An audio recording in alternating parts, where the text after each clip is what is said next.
It's been my honor to be here among senior journalists because I am just Prasha Thai is just a small website which is very new. We founded just on 2004 with 15 staff.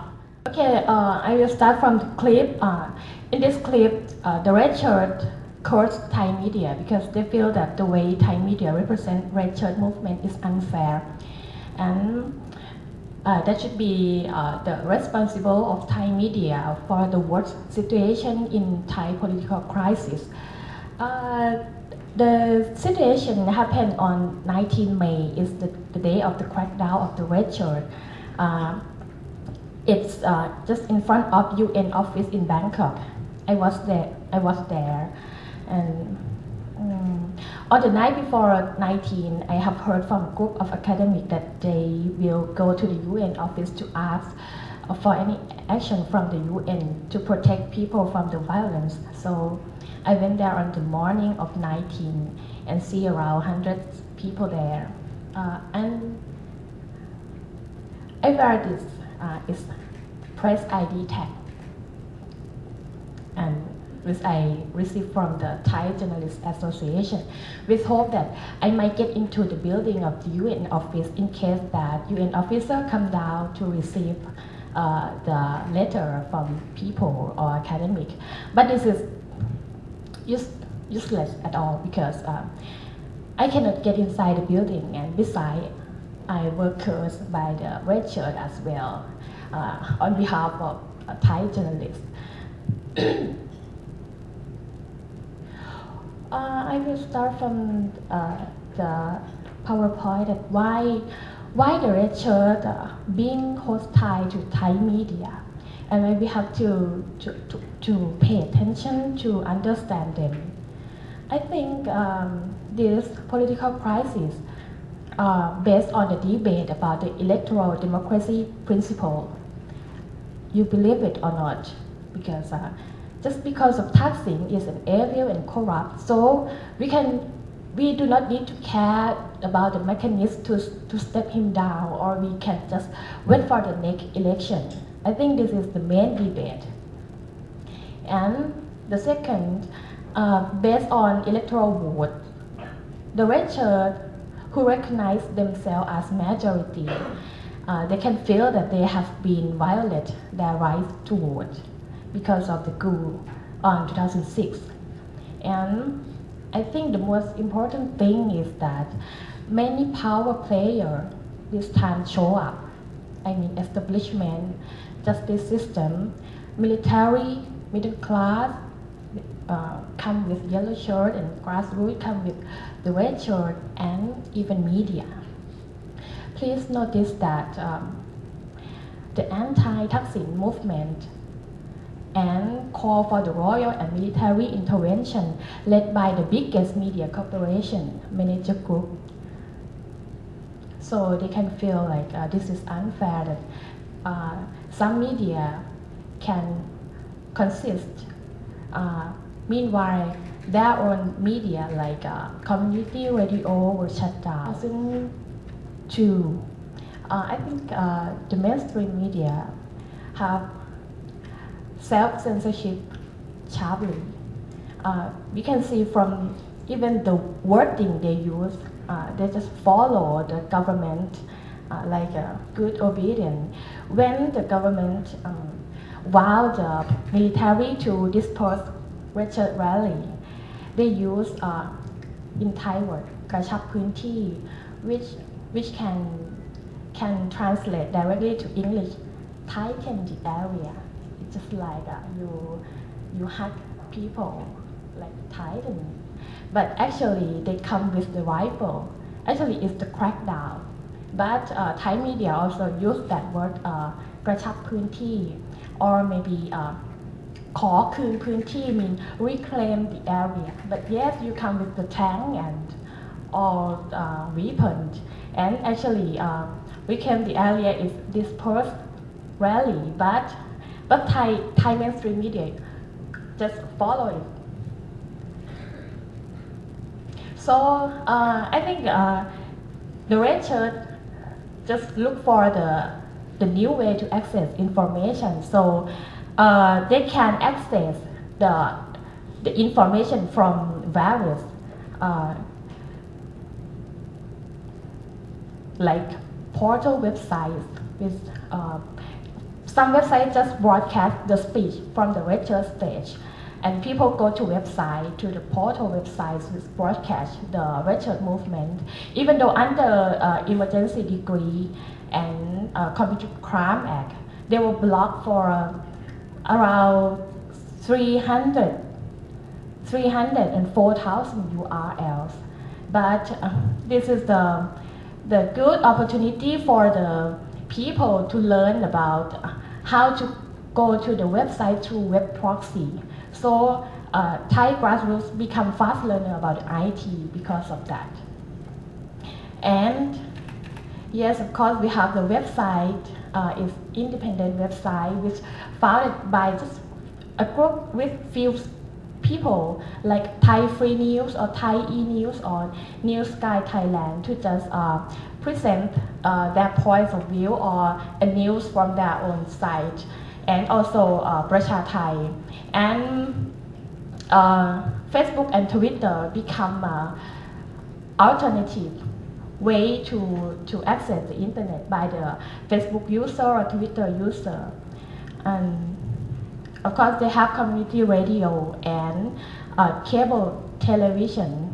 So during the rally, under emergency degree, main red cable TV and many community radio were shut due to the emergency decree.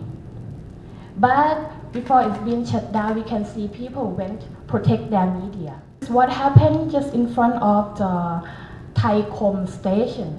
People, the red shirt just went there to protect the station because of they want to protect their own media. And the military failed to disperse the red shirt at that time, but finally they can shut the cable TV.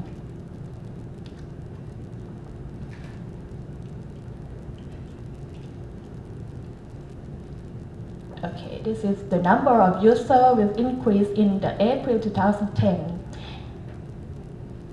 And also the Facebook user, it increased sharply on April 2010. Okay, and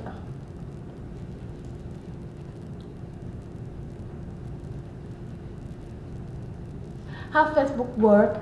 Facebook and Twitter become battlefield among people, like among the red shirt and the government and the yellow shirt and multicolor movement. After the crackdown, red shirt fall into fear and I cannot contact my resource person in countryside, and Facebook is like a flood by the status that express their feeling about the unfair incident. And it's the time that most leaders were arrested and some escaped to other country. But shortly after the crackdown, a leader who was arrested and bailed out start campaign again. So he can gather people around Facebook and Twitter and make an appointment to do an activity offline, in the offline world. So he started again with middle class in Bangkok who beside the red shirt, with very funny activity like dance together, jogging and picnic and share their experience. It's just like a group therapy actually. So, but after that, it's come out with the big movement on 19 September 2010. It's right. It is like a reunion with around 30,000 people in Ratchaprasong Junction. Anyway, meanwhile, the multicolor is also active on Facebook and Twitter.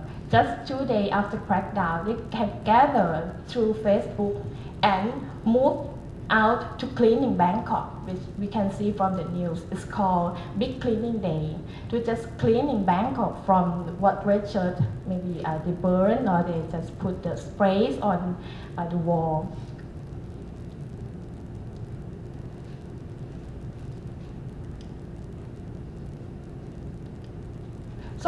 and Twitter become medium to access information and become like colorful battlefield. So there are groups set up and attack each other. And in democratic government, the government spent around 170 million Thai baht for the Cyber Scout program. It is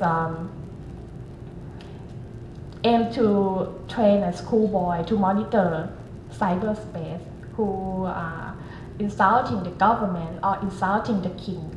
Yeah? And excluded around 10 million to build up new page for the prime minister and government and so on. To be fair, Yingluck also do the same from this. But from now, I'm not sure about the Cyber Scout program. I don't know how Yingluck deal with it.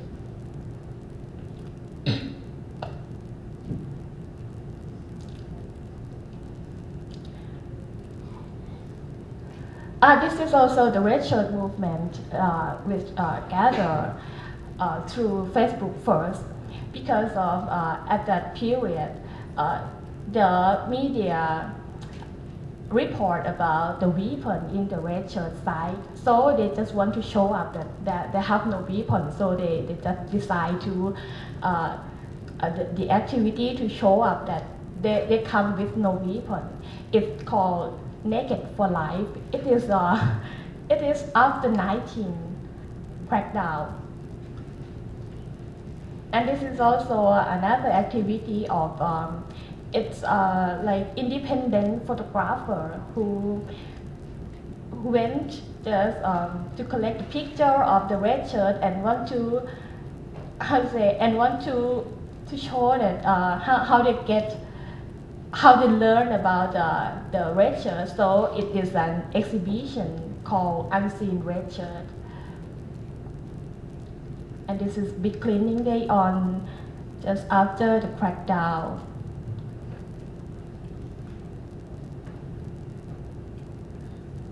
Okay.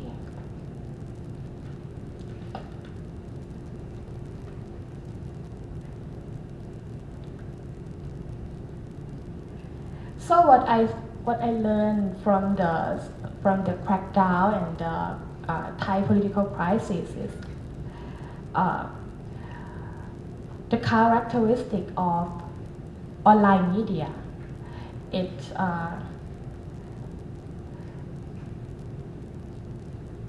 interactive.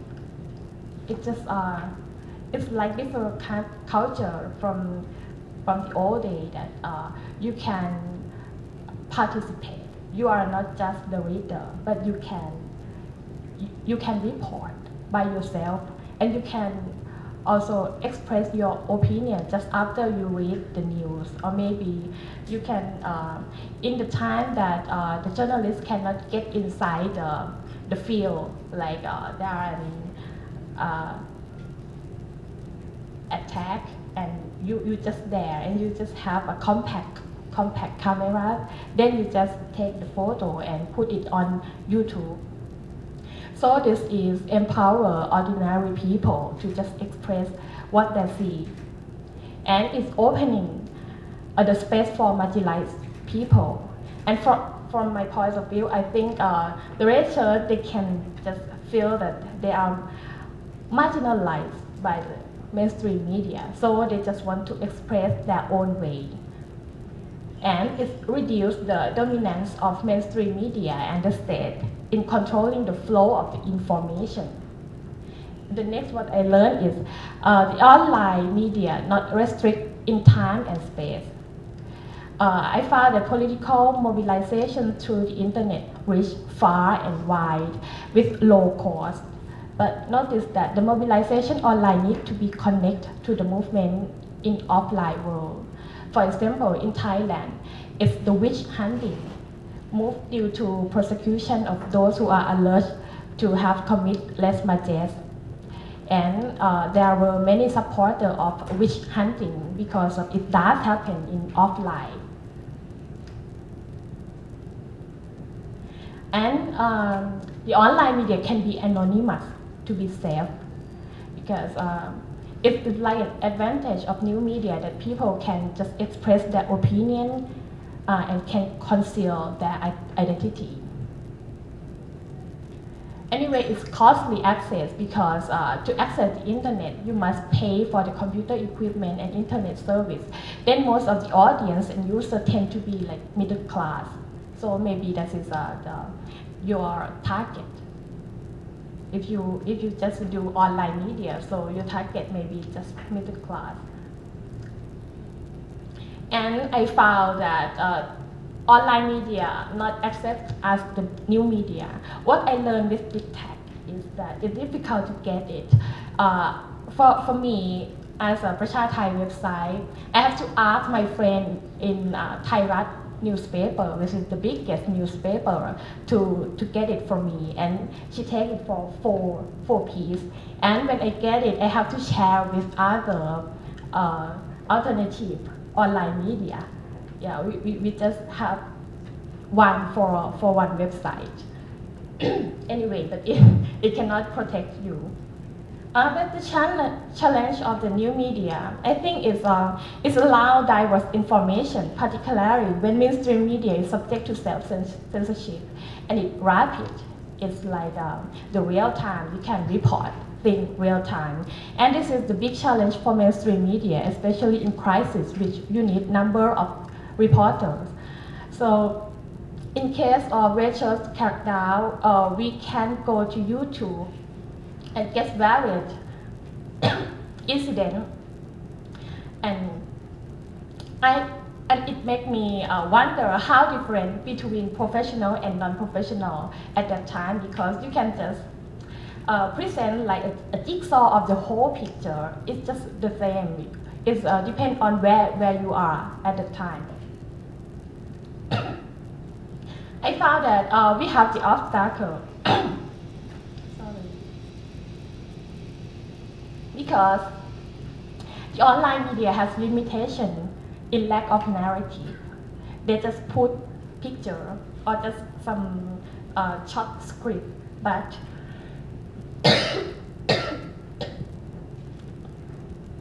it can misused by others. For example, for the Rachel who take picture themselves, but finally we found that huge number of clips and pictures of the Rachel were edited and exploited by the Center of Resolution of Emergency Situation and presented in the mainstream media. And the second obstacle is censorship. We have the strong censorship in Thailand due to Computer Crime Act and Emergency Decree and Article 112, which are well known as lèse majesté. So this is like the big obstacle of the online media. Thank you.